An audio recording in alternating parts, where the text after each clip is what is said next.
And what's up, everybody? Welcome back to another episode of the Talking NASCAR podcast. I'm back with Garry and Hitmaster. They're two different people. Hello. They're two different people, guys. Yeah, two different people. Yeah.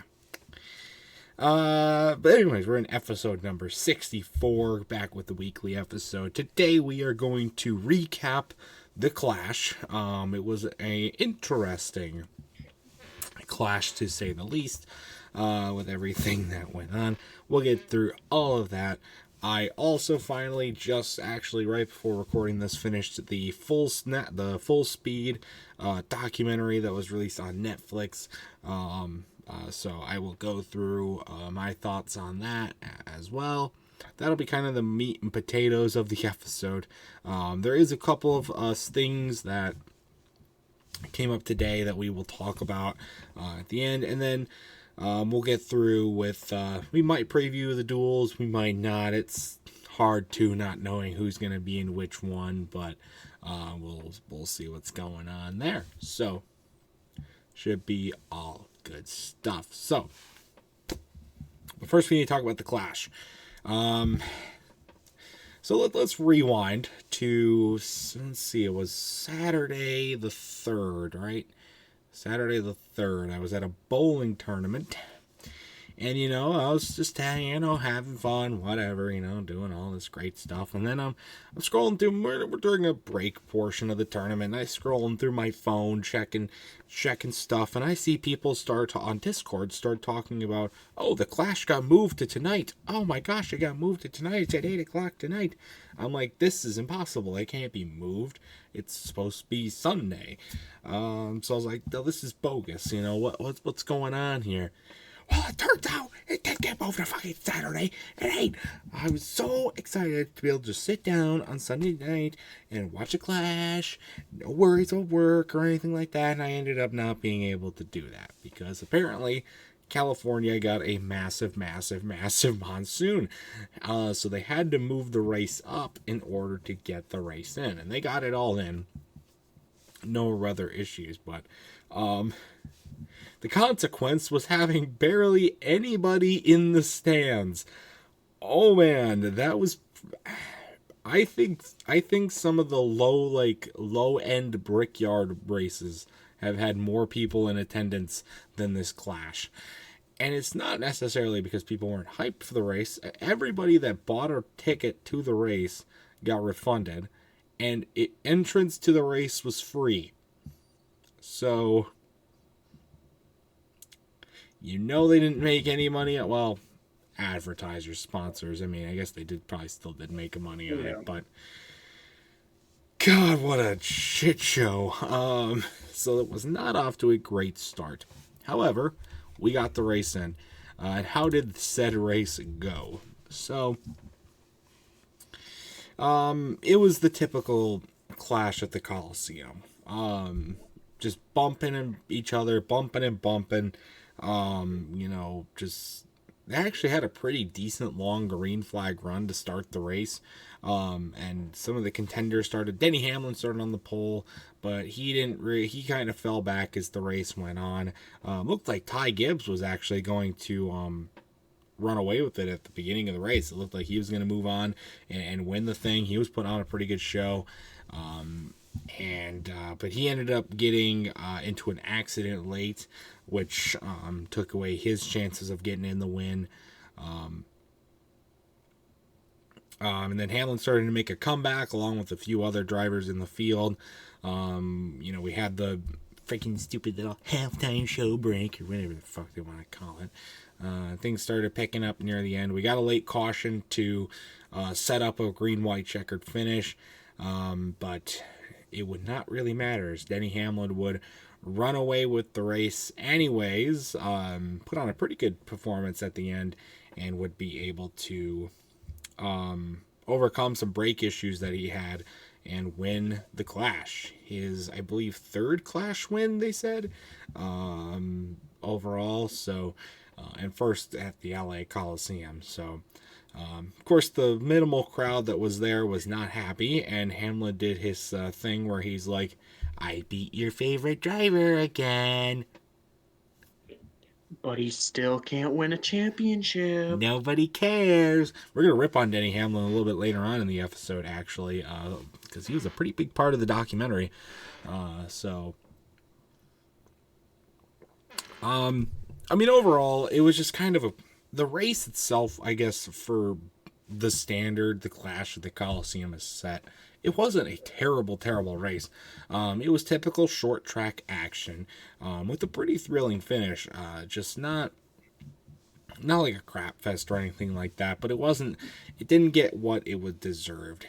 Pretty undeserved for the Clash, even, which kind of sucked. But You the clip of Denny Hamlin making fun of Joey Logano, saying short track racing. true. The other thing I want to touch on is this was Kevin Harvick's first race in the booth full time.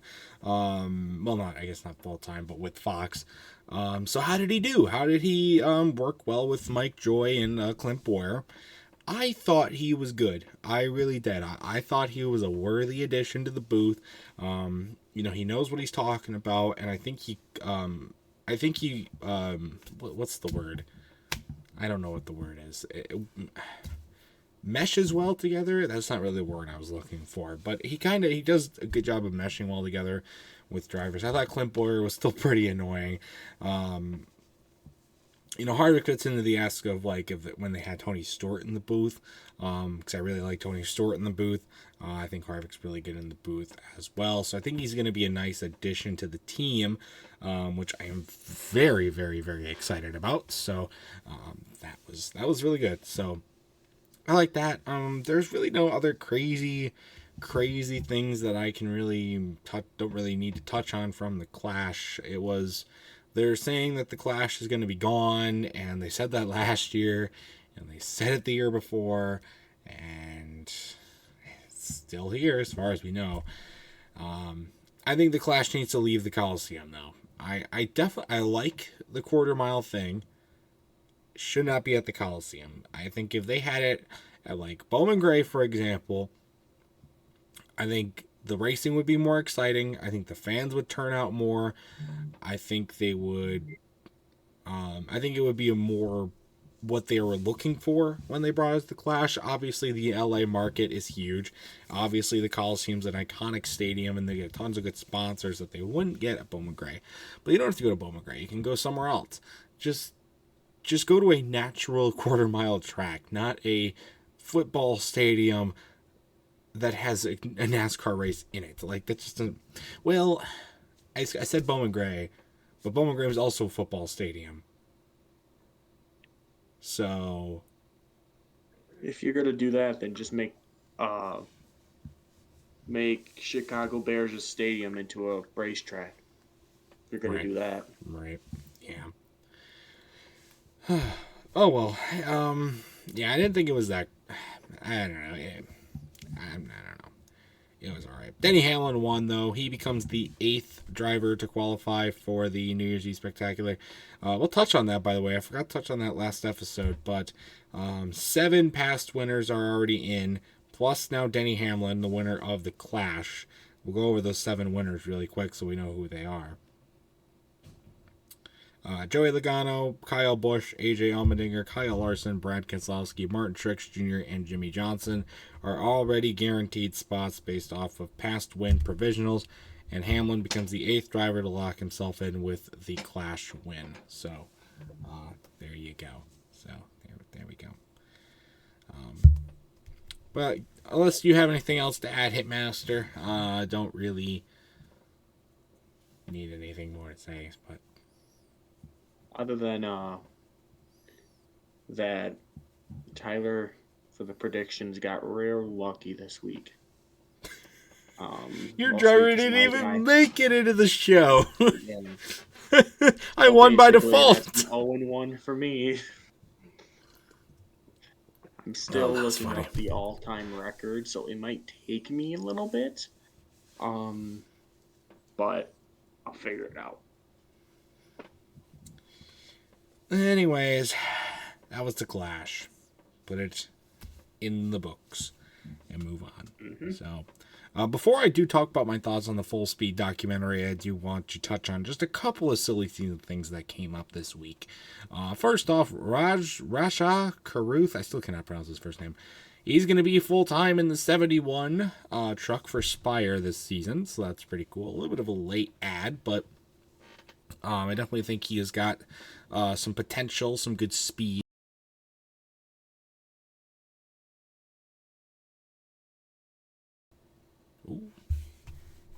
Ooh. What happened to my camera? What the hell happened to my camera? Okay, I don't know what that was all about, but we are back in action. We already talked about the Raja Karuth thing, so we'll move on to our other piece of news. Dale Jr. came out today, at the time of recording this, which is about 2 days before it's supposed to come out, the episode at least. Dale Jr. came out today and said that his contract with NBC has expired. And they're in the midst of working out a new contract. So apparently the contract was only for 9 seasons, right? No, would have been less than that because he was racing. When did he retire? Is the question. 6 seasons. He only has a 6-season contract.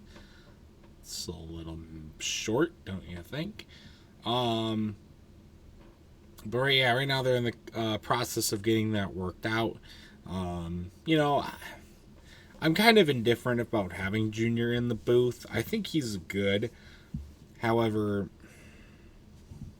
I don't think the NBC crew meshes well with each other anymore, really, at all in general.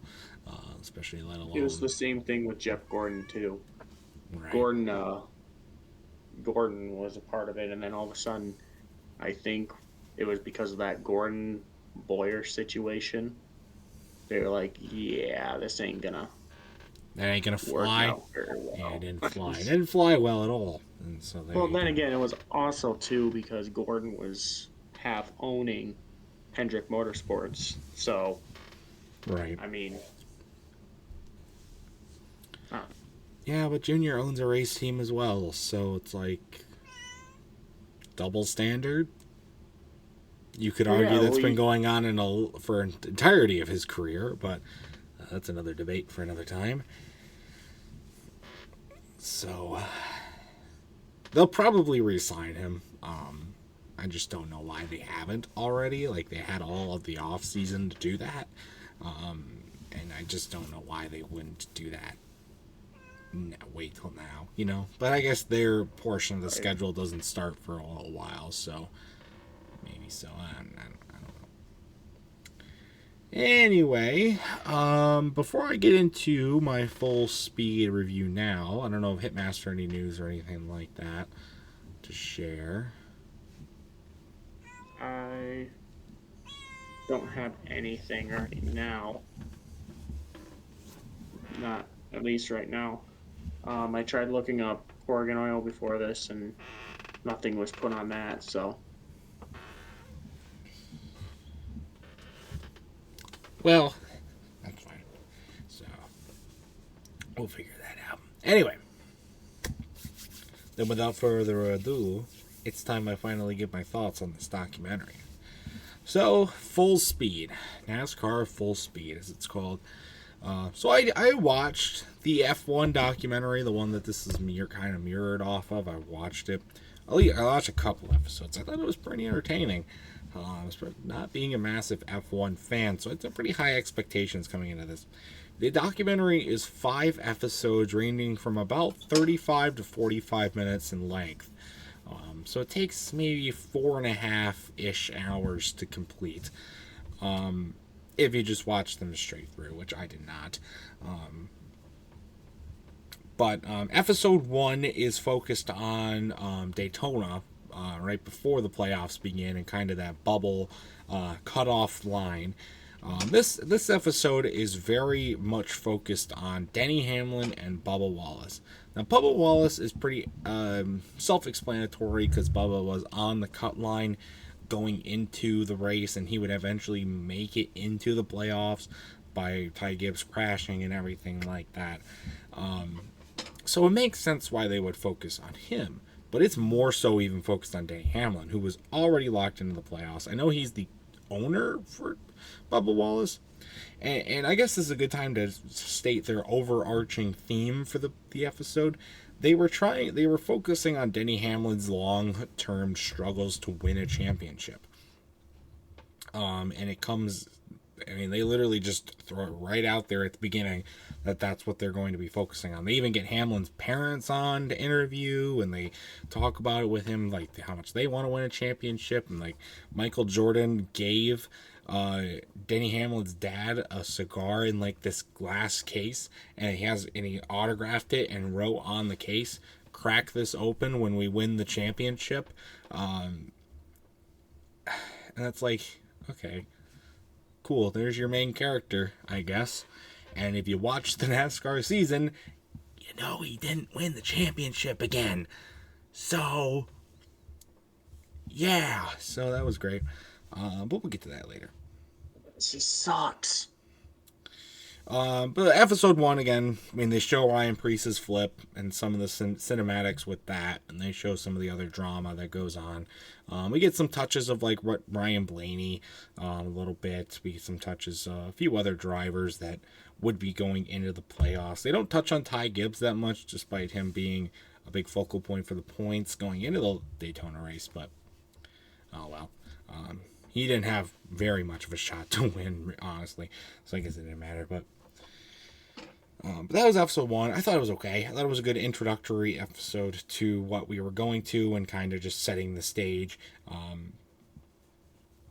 for what we would be looking for in the actual playoff episode. So episode 2 focuses on the first round of the playoffs. So whatever they were, I already don't remember. So there we go. I'll look it up. But this one's also very Denny Hamlin focused. We get more like stuff with Joey Logano and William Byron, as well as a little bit of Tyler Reddick at the end of the episode. But the rest of the playoff drivers are not really touched on that much. We do get Bubba. We do get to see some Bubba Wallace stuff because he squeaks by into the second round. There's also a lot of weird shots of feet. Made me think that some Mr. Dan Schneider he filmed this, because there were just a lot of weird feet shots from a lot of different people, and it was a little unsettling. I don't know why Netflix chose to film it that way. It had no effect on like the suspense or like any overarching tones or any like thing for the races themselves. It was just a really weird thing to implement. But alas, they chose to do that. It was just weird. So, but that was episode 2. I thought it was okay. I didn't think it was that. So stuff. Episode 3 and 4 were a couple of my more favorite ones. Both of them are more focused on the races as more so than behind the scenes with the drivers.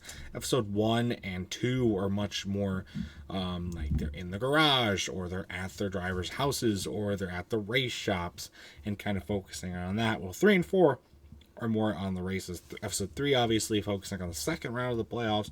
Episode 4 focusing on the third round of the playoffs.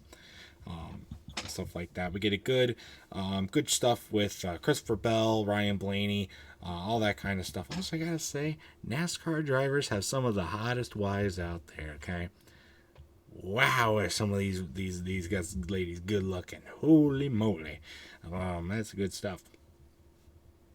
But it was cool just like to see stuff as far as the drivers. And then episode 5 is just the championship race. Obviously, they do a good job in this episode, more so than past ones, of showing like mid-race conversations or like reactions from crew, or like conversations, that like stuff that we couldn't tell was going on when we were watching the race. Like, I remember watching the championship race, and I remember watching Christopher Bell like blow a tire and stuff in the championship race, and like you can tell, and like you couldn't tell that it was like a overarching problem for him during his portion of the race. But in the documentary, they do definitely show, like, oh, he was having brake issues the entire day, and it was really affecting him, especially when he started fighting for the lead. So that's cool. And they do stuff with, like, the family's reactions and stuff like that, like the Ryan Blaney's sister who's dating William Byron, and of course they're fighting for the championship, and she's like, she holds up a can of Diet Coke, she's like, Diet Coke, this is my stress juice, like a fucking brand placement. If you've ever seen one of those before, it could pretty much have. But it was good, and I thought it was a good episode too. And they do a cool, like, tie it back together thing at the very end, which I like. With a really, really cool, they picked a really good song for it too, which I think it's called Black Parade. I don't remember who sings that. Welcome to the Black Parade, I think it's called. No, the song. Really, really good song choice for the tying it back together portion at the end and stuff like that. So I definitely really enjoyed that. So it was good. Now, as the doc, overall, it was all right. It wasn't. I think my perspective is a little skewed because they when you watch it, they make it seem like, oh, you never saw the actual it play out live, so let's build up suspense of who's going to win or who's going to advance to the next round or possibility of a crash or something like that. And all I'm just doing is sitting here being like, this guy won the race by like a mile. Like, I know what happens. This is not suspenseful at all. So I think that element was kind of lost. But that's not really something that Netflix could control, obviously. I mean, they did what they could there. I'm not blaming them. They also just completely ignored a lot of drivers who are in the playoffs. There was no mention of Kyle Busch. No mention of Martin Truex Jr. No mention of Kevin Harvick or anything about his retirement tour. There was no mention of a few others no mention of Chris Buescher, no mention of Michael McDowell. None of those drivers were mentioned at all. They were only shown in, like, playoff standings. They were only shown maybe some, like, scenes of some blow-by scenes, some transitionary scenes. And that's probably because Netflix didn't want to focus on them. They didn't want to, or the drivers didn't sign the contract because they didn't want to be in the documentary. But, and the casual fan that goes and watches this, like I was when I watched the F1 documentary, a casual fan that goes and watches it is not going to really care or is not going to notice, and therefore it's not really going to affect their perception. But I know because I watched it and it was there, so I obviously can tell, like, man, there was like half the playoff field they didn't even focus on. That can be annoying. But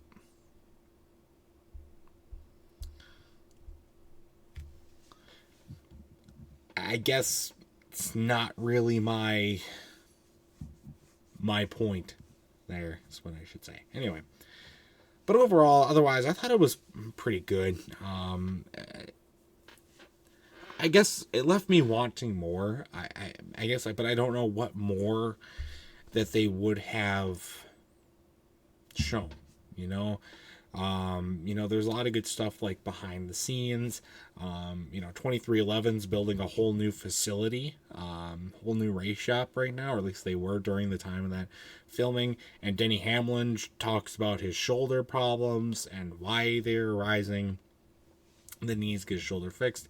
He talks about that, like, in, I think, episode 2 or 3. But he didn't break that publicly until after the season, so it's kind of cool to see that portion of it, as well as a few other things that are going on, which are cool to see behind the scenes of and stuff like that. So it's cool. But overall, I did enjoy it. I think it's a good documentary.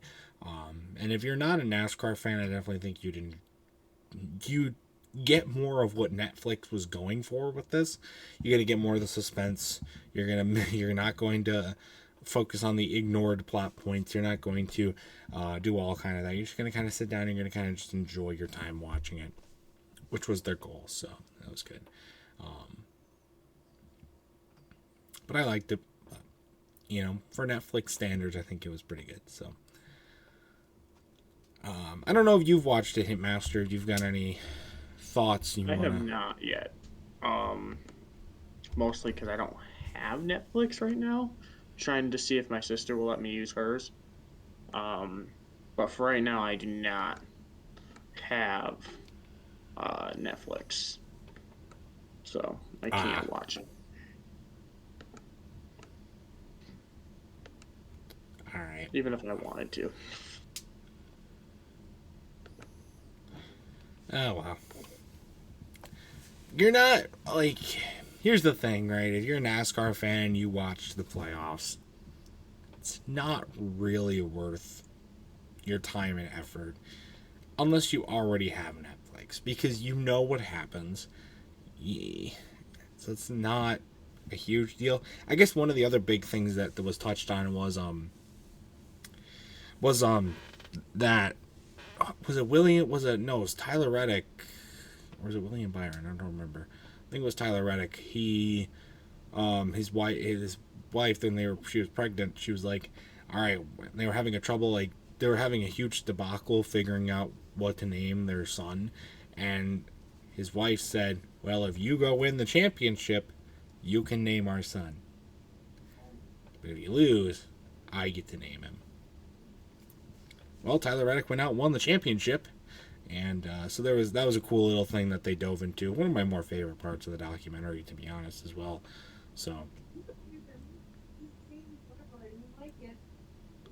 so really, really, really good. So, but that was the documentary.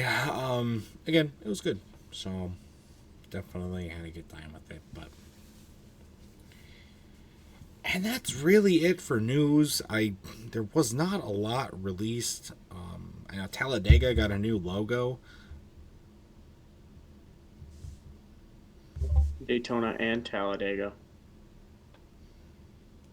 Or you said Talladega, right?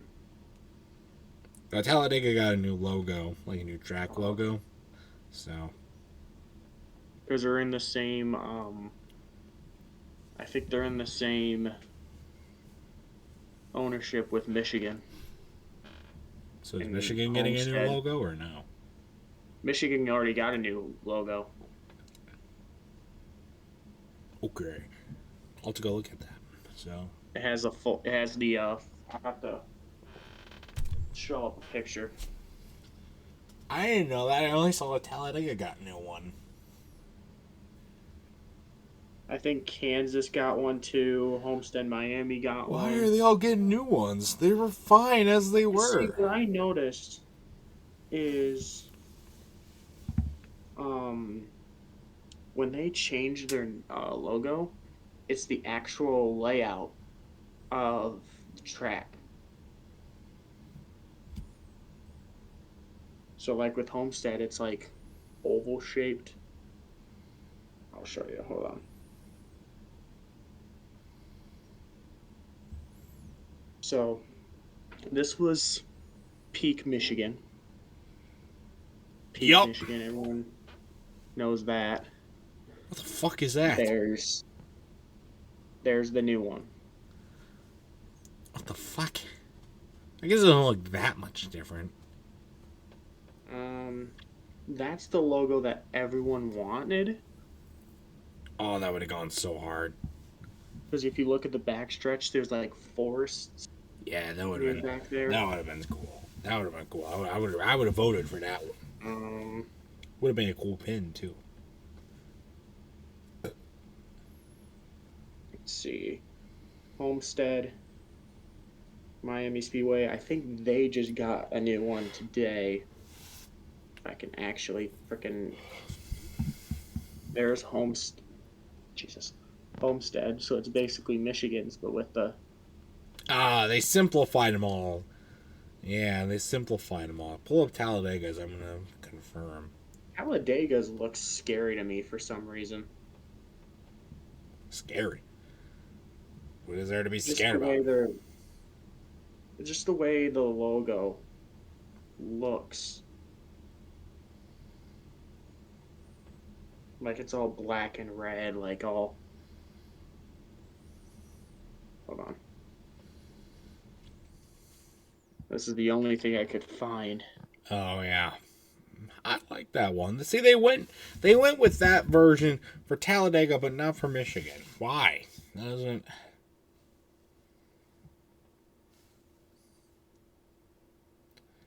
Oh well. There it is. Ah crap. Um, there was one more. Oh, Kansas. Kansas got theirs changed. Um, Kansas's. What the fuck? That looks nothing like the old one. The old one, in fact, is on the bottom there. And you can do a side by. Yeah, what the fuck? I like that one so much That better. one versus that. What the hell? Um,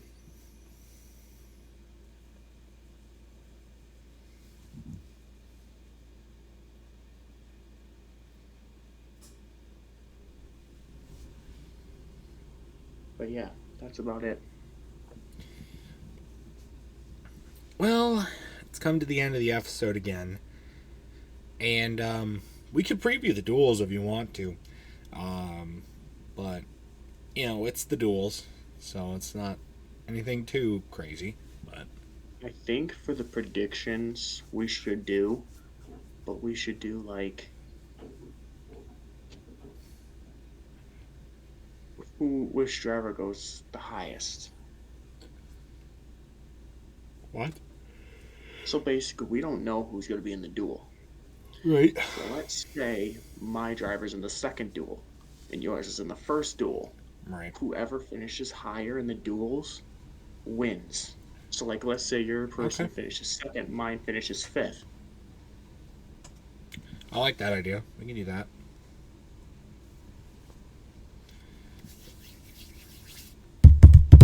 Alright. Please do not give me Harrison Burton. I will lose immediately. Well, to play track, you actually might have a chance with Harrison Burton. Alright, so this is Tyler's. Let me guess, he's going to get another Hendrick driver, and he's going to immediately win. You know it. You know it. You know Josh Berry. Now, this says Kevin Harvick on it, but this is Josh Berry. Okay. Josh Berry. But that might work. I'm okay with that. I'm okay with that. For mine, Austin Cindric. I saw his die-cast car today at Target. Maybe this is something. So we got multiples of 2, basically. And those are pretty equal. I think it's 4. for Daytona standards, those drivers are pretty equal on skill level.